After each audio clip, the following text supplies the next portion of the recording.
abrir nossas Bíblias, dando continuidade, o papel da igreja nos últimos tempos, parte 3.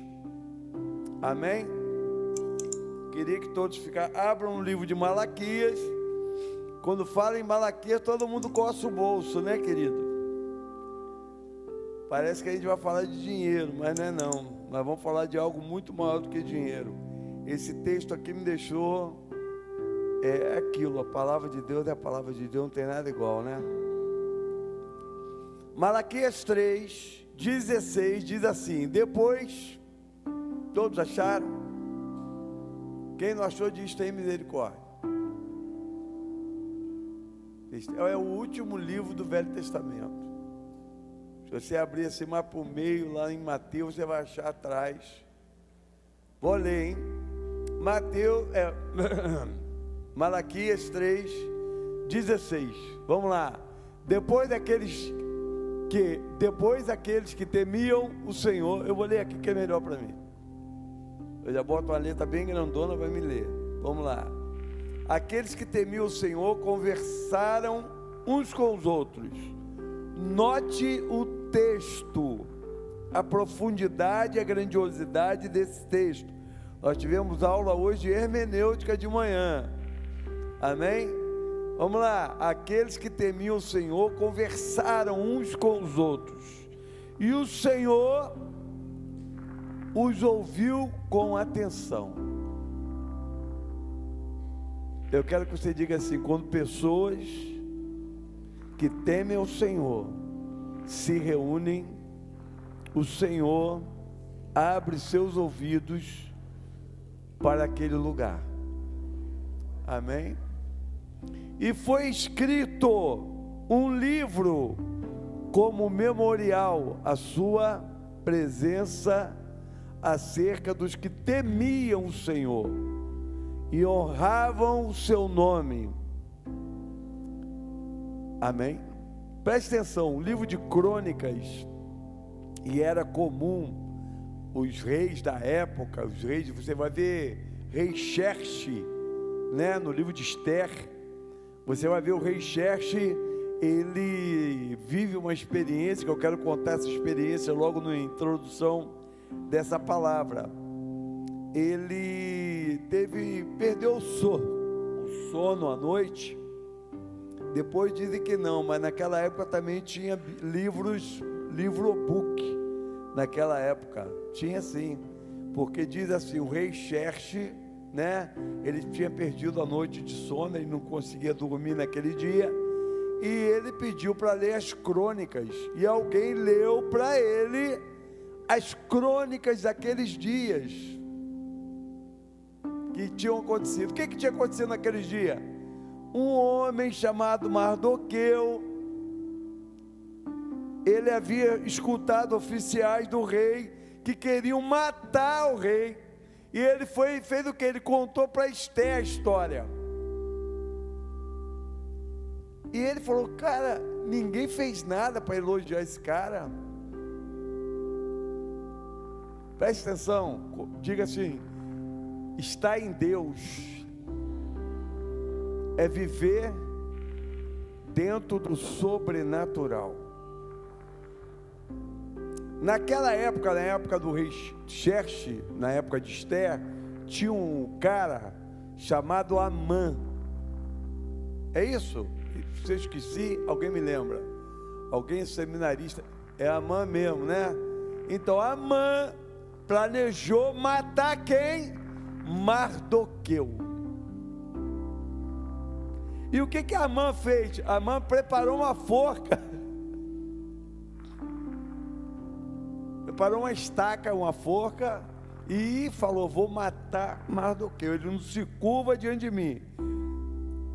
Primeiro, quem é de Deus não se curva diante de homens.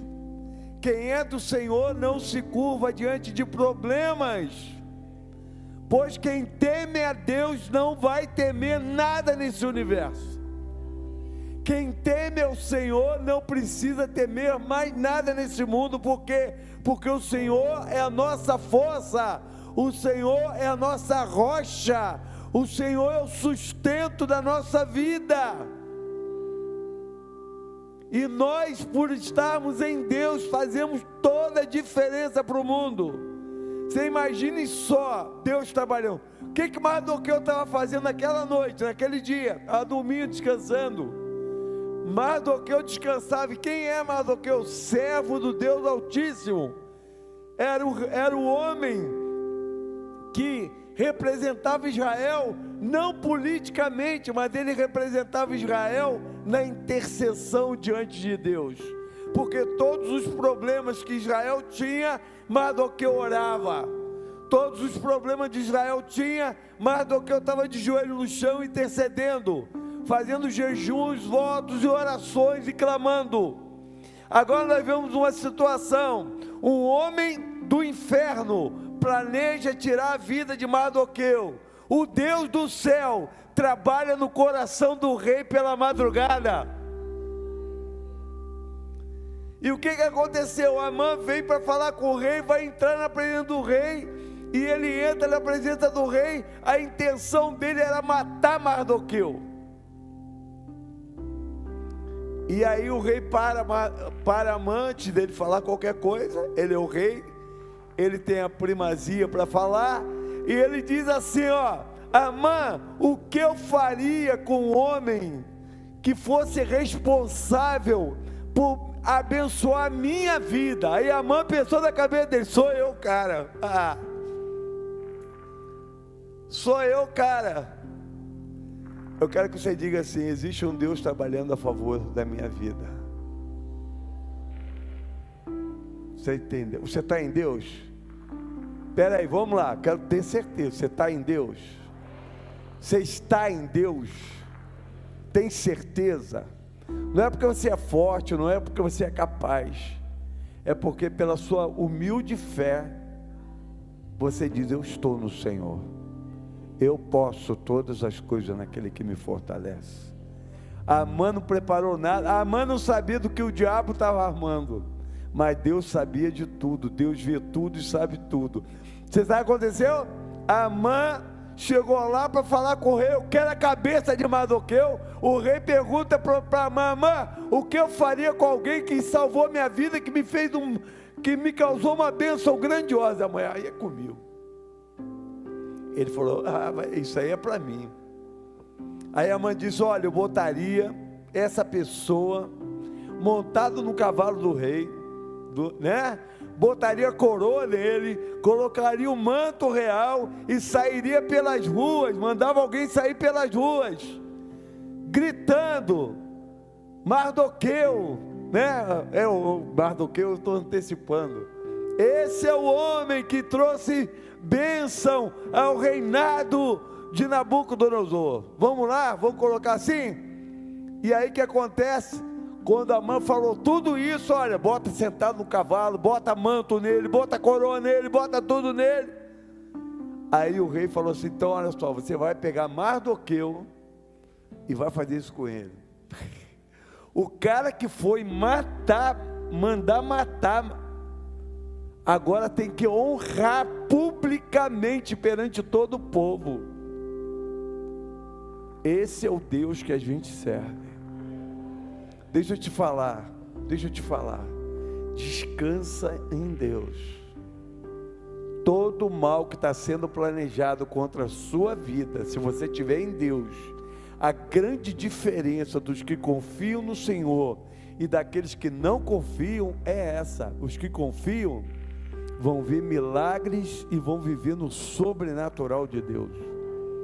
Amém? Vamos lá. Aí no versículo 17 de Malaquias ainda, capítulo 3. Vamos lá. Capítulo 17 capítulo 3, versículo 17.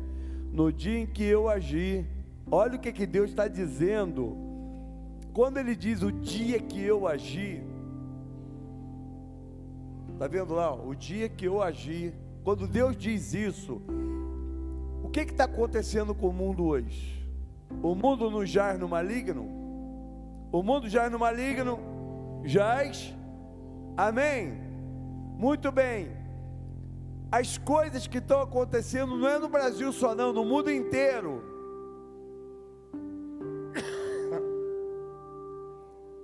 Está dentro daquilo que Deus quer?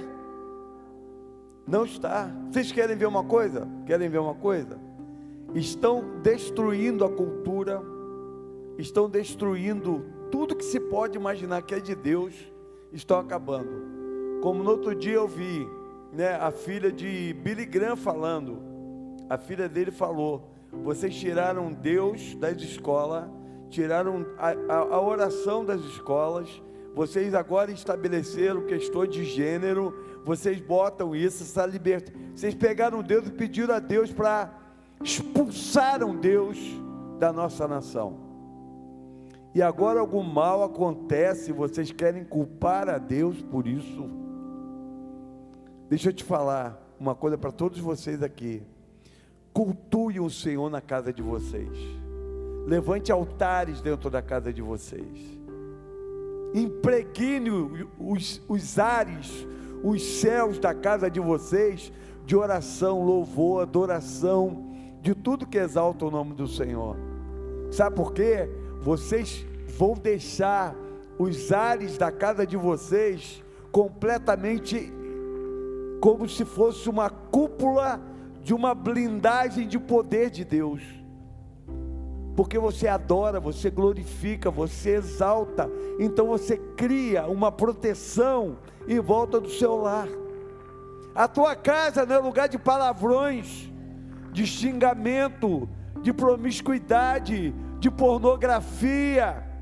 A tua casa não é lugar de pecado, de coisas promíscuas. A tua casa onde teu filho vai aprender a ler a Bíblia. A tua casa onde teu filho vai ser guardado e protegido do sistema desse mundo miserável,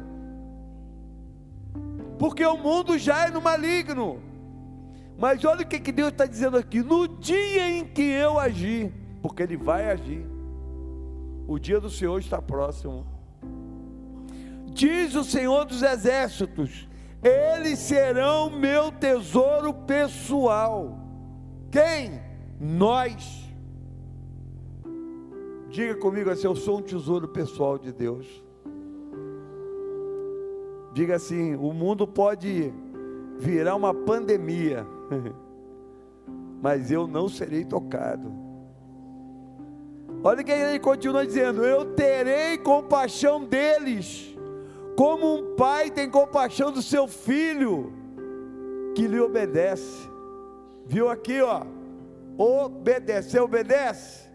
Tem obediência? Vive no temor? Anda na presença? Está andando? Então deixa eu te falar, deixar isso para você: o livramento do Senhor virá sobre a tua vida. Então vocês verão novamente a diferença entre o justo e o injusto e o ímpio, entre os que servem a Deus e os que não servem a Deus. Você acha que você está vivendo diferente do mundo? Você está vivendo diferente do mundo, amados.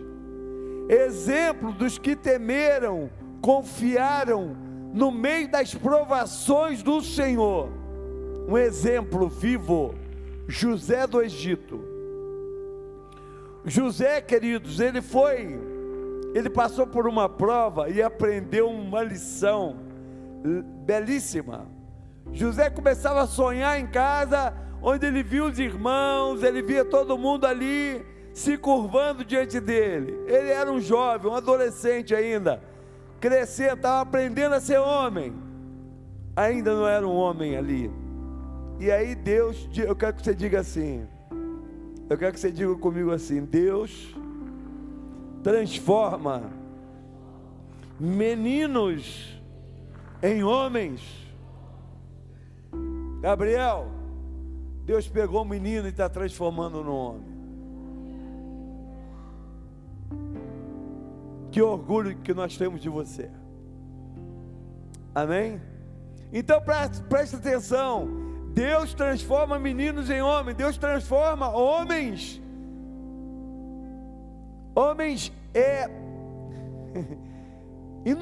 eu vou dizer assim, infantis em homens maduros. José era escolhido do Senhor, separado do Senhor, amado do Senhor. E aí o que Deus faz? Deus pega José, usa os irmãos dele para vender ele para os egípcios como escravo. E agora José vai para o Egito. José vai lá para o Egito, vai lá para a casa de Potifar. Amém?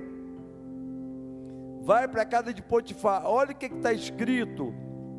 Eu queria que você lesse, que você abrisse a Bíblia aí. Abre para mim Gênesis 39, versículo 32, versículo 2, a partir do 2. Ele estava como escravo na casa de Potifar, amém? Estava como escravo. Será que ser escravo, vendido pelos irmãos, seria legal? Seria legal isso? Não seria nada legal, né? Você ser escravo. Você vai trabalhar de graça, você é propriedade de uma outra pessoa, você está ali para fazer tudo que a outra pessoa quiser com você. Era isso que José era, um escravo. Mas olha o que está no versículo 2: o Senhor estava com quem? Então, se você estiver numa prova, Deus pode estar com você. Deus está com você no meio de uma prova? Está? Então, se você está passando alguma coisa e você crê que você está em Deus, saiba de uma coisa: o tempo da prova não sei qual vai ser, mas o tempo de Deus vai acontecer na tua vida. Olha só, de modo que este prosperou e passou a morar na casa do Senhor do egípcio, o egípcio, né?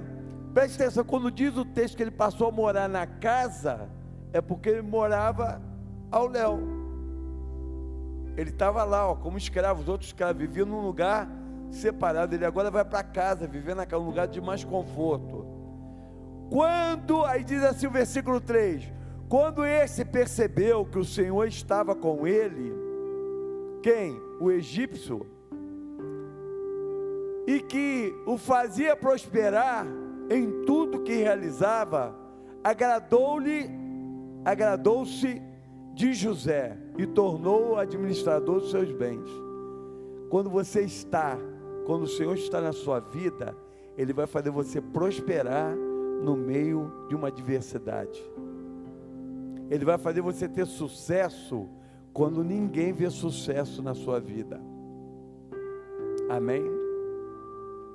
Agora nós vamos ver Potifar. Deixou tudo ao seu cuidado. Agora a mulher de Potifar tenta José. José não cai, não cede. Amém? E aí José é lançado da prisão. Versículo 20 do capítulo 39 ainda.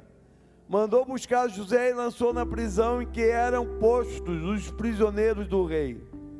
José ficou na prisão, mas o Senhor o quê? Versículo 21. Vai lá, 21. Mas o Senhor o quê? Diga comigo. O Senhor está com aqueles que confiam nele. O Senhor está com aqueles que temem ao Senhor. Você está entendendo?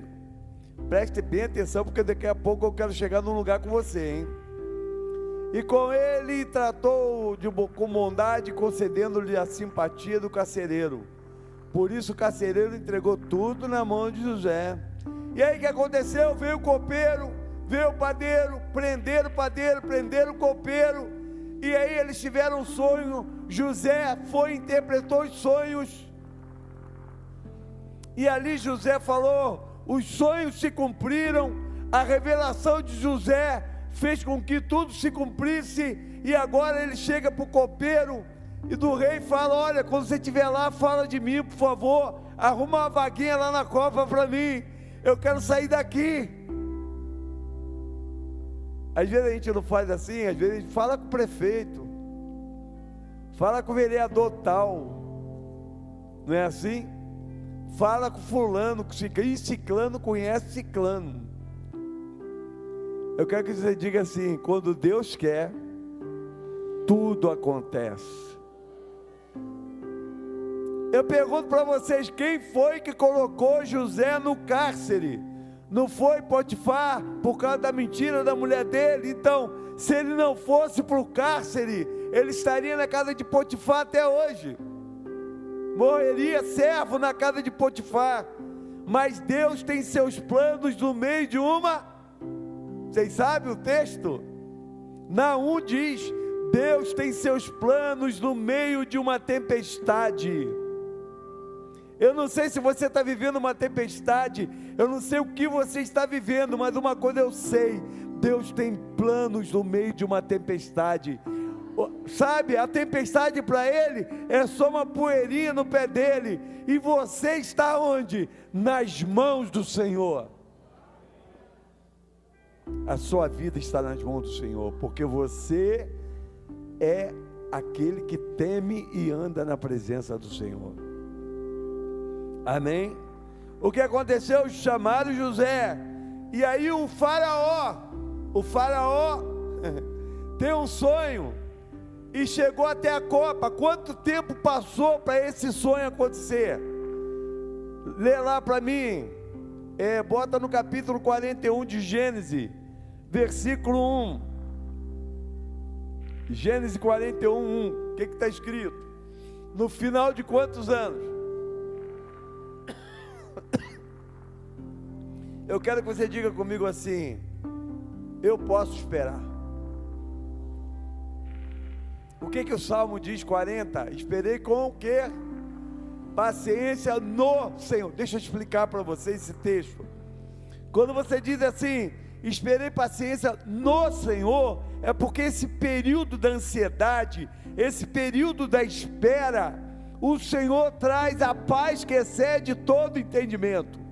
Nesse período da espera, o Senhor consola o teu coração. Nesse período da espera, Ele traz a paz dentro de você, Ele estabelece o reino dEle dentro de você, Ele está te lapidando, te preparando para se tornar uma pessoa boa, melhor, para receber o que Ele vai te dar. Deus queria dar a José o quê? O trono de Faraó. Mas será que ele estava preparado? Eu quero que você diga: tempo de lapidação. Eu estava lendo esses dias sobre os ourives e sobre o ouro. Você lembra que a Bíblia diz que o céu, você vai pisar em ruas de ouro? Sabe como é que são as ruas de ouro lá? São transparentes que nem vidro. O ouro, queridos, quando chega o extremo, quando o ouro chega... Cadê o Hugo? Está aí? Ô Hugo, será que eu estou certo? Quando o ouro chega o extremo da sua purificação, ele fica praticamente transparente, é isso? Ele vira um espelho para você, por ourives, olhar e ver a face dele.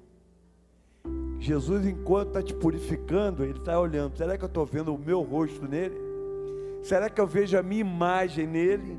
Será que ele reflete a minha imagem e semelhança? Porque o que Deus quer fazer com você, o que Deus quer realizar na tua vida, não é qualquer coisa. Eu quero que você diga comigo assim: Deus não está fazendo qualquer obra na minha vida. Diga assim: Deus está fazendo na minha vida uma grande obra. Você entende? É grande.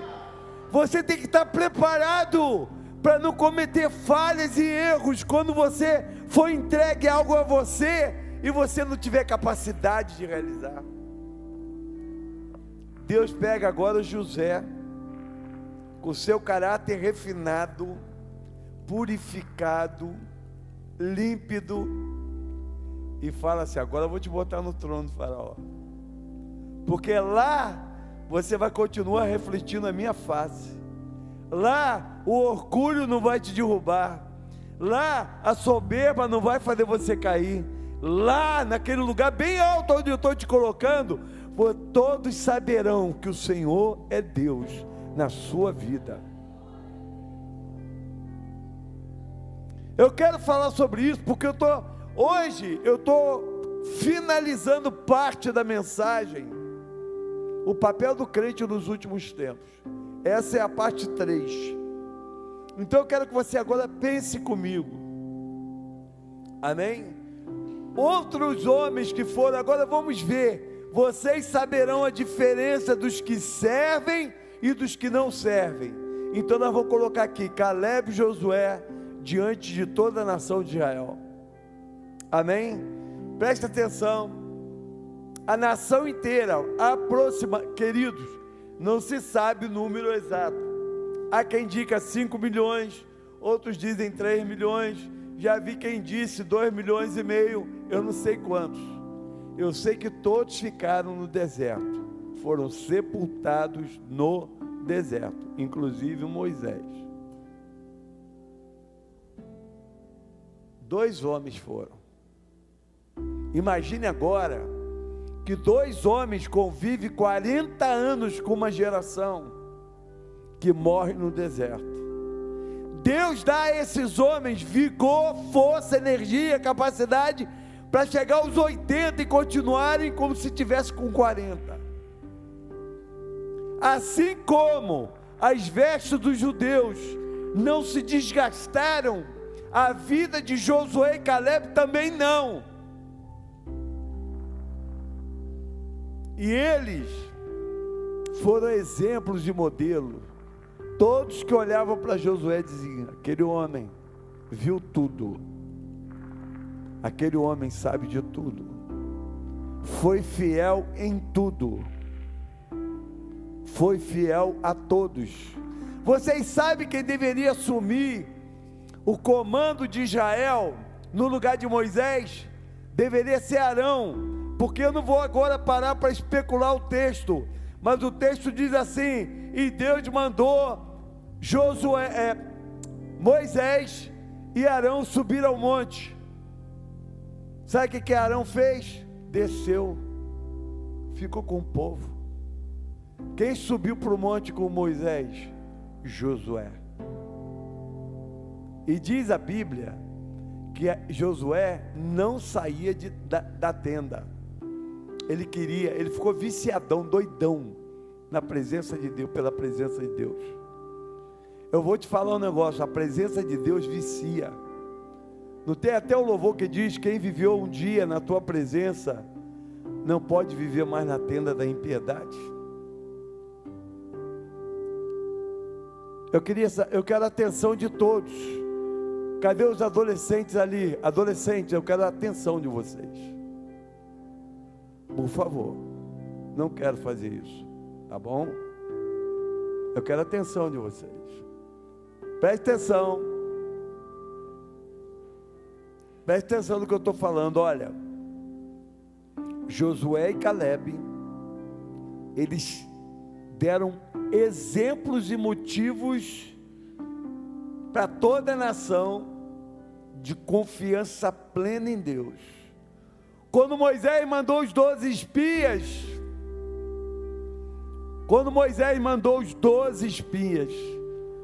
Caleb e Josué deram notícia: olha, o negócio lá é bom pra caramba, a gente vai poder chegar lá e arrebentar. Os 10 fizeram o quê? Mas os homens, o exército lá é muito grande, o povo lá é muito isso. Diga assim: cuidado com os seus olhos. Se teus olhos estiverem olhando o Senhor, você vai ver vitória diante de você. Mas quando teus olhos olham para o tamanho do problema, lembra de Davi e Golias. Lembra de Davi e Golias? Olha o tamanho do gigante, olha o tamanho da lança, olha o tamanho disso. E quando Davi olhou e falou: quem é esse circunciso para afrontar o Deus de Israel? Quando você está em Deus, você não vê o tamanho do problema. Quando você está em Deus, você vence e derrota qualquer situação. Quando você está em Deus, você vence o inimigo. E Deus te dá a vitória. Deus derrama sobre você graça. Ele quer que você confie. Os 10 espias diziam: olha, não dá, não vai, e não vai por causa disso. Naquele mesmo dia Deus matou os 10 espias. Mas Caleb e Josué duraram mais 40 anos. A Bíblia diz que Josué contava com 120 anos, 110. Ele ainda estava no processo de guerreiro. Eu quero perguntar a você: você quer viver sempre com esse estado, abatimento, de derrota? Eu quero que vocês saiam daqui nessa noite sabendo que vocês vão fazer toda a diferença. Se a casa de vocês não está na presença de Deus como deveria estar, vocês vão revolucionar a casa de vocês. A graça do Senhor vai vir sobre vocês. Marido e mulher vão dobrar os joelhos junto, vão orar junto. Marido e mulher vão levantar altar ao Senhor, vão clamar ao Senhor junto. E a história daquilo que está dando errado vai mudar. Porque vocês podem fazer isso no Senhor. Porque o mundo espiritual, o diabo sabe a diferença de quem serve e de quem não serve o Senhor. Nós vemos agora jovens judeus sendo levados para uma nação ímpia. Ímpia, vou dizer, ímpia, idólatra e cruel. Quem eram esses? Os babilônicos, idólatras, ímpios, cruéis. No dia que alguém ia morrer, lançado em fornalha, juntava o povo todo para festejar. A maldade imperava na Babilônia. O rei manda fazer uma estátua de ouro. Tinha aproximadamente, eu posso estar errado, irmão, tem hora que eu falho um pouquinho na medida, mas era 6 metros era aproximadamente 6 metros de largura, eu acho que era isso, e 30 de altura, aproximadamente, de ouro. E mandou todos, sabe quantas nações estavam ali reunidas? Segundo a cultura e segundo a Bíblia, todas as nações que foram dominadas naquela época, aproximadamente mais de 400 nações, estavam ali reunidas. Nós vamos tocar o pífaro, vão tocar as trombetas lá, o que eles queriam tocar, a bateria, o que foi, e toda a nação tinha que se curvar. Eu quero que você diga comigo assim: podem te tomar as terras, mas não podem tomar de você quem você é diante de Deus. O povo de Israel tinha pedido a terra, mas tinha uma cultura e uma fé. Amém? Nabucodonosor mandou tocar, aquela nação inteira se dobrou, 3 cabecinhas estavam lá no meio daquele povo. Sadraque, Mesaque e Abednego estavam lá. Sabe por quê?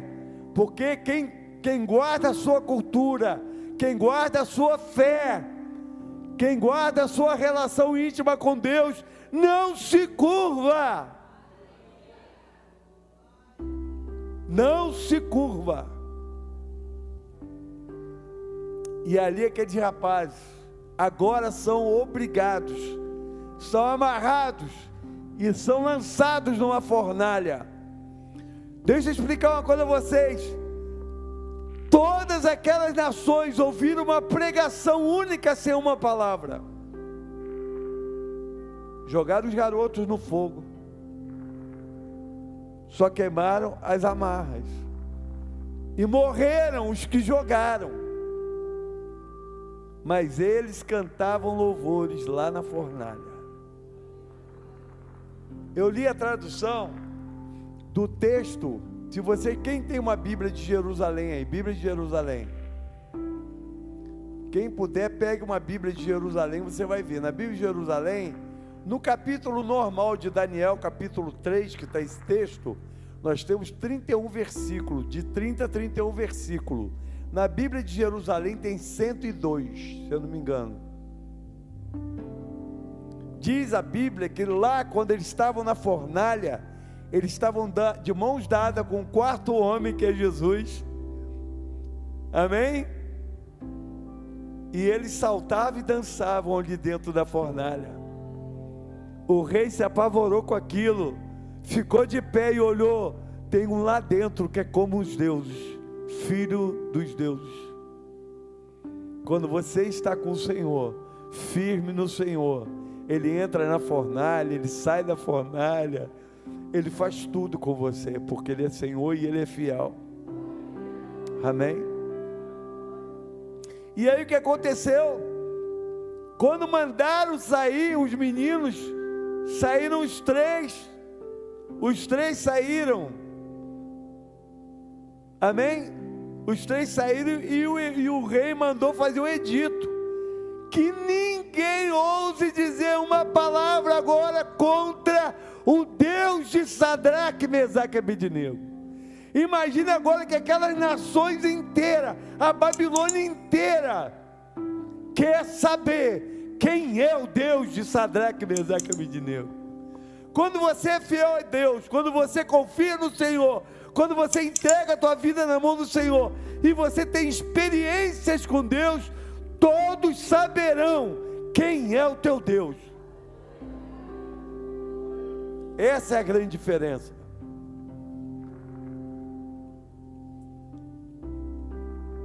Eu quero fazer algumas perguntas por cada hora. Os crentes de hoje e o mundo e os vícios de linguagem.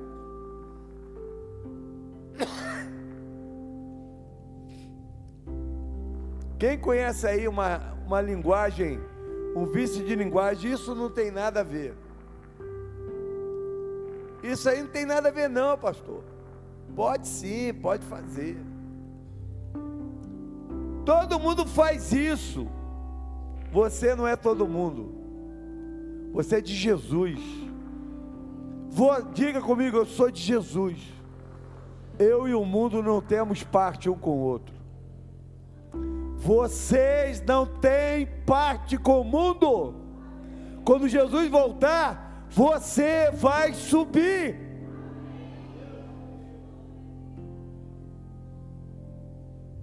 Sabe teu vizinho que você está pregando? Eu acredito até que ele vai passar a acreditar agora. Sabe por quê? Porque você vai subir e ele vai dizer, ele era crente mesmo. Eu dou testemunho. Pena que eu fiquei, não acreditei. O mundo já é no maligno. O Deus desse século cegou o entendimento dos incrédulos para que eles não vejam a glória de Deus. Somos sal da terra e somos luz do mundo. É isso que a igreja é.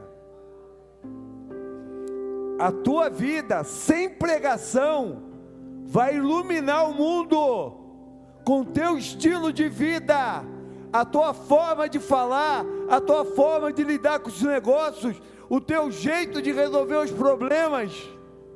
Você está me ouvindo? Você tem que mudar o mundo à sua volta, com o seu novo estilo de vida, vivendo no Senhor, para que o mundo saiba a diferença de quem serve e de quem não serve o Senhor. Vamos nos colocar de pé.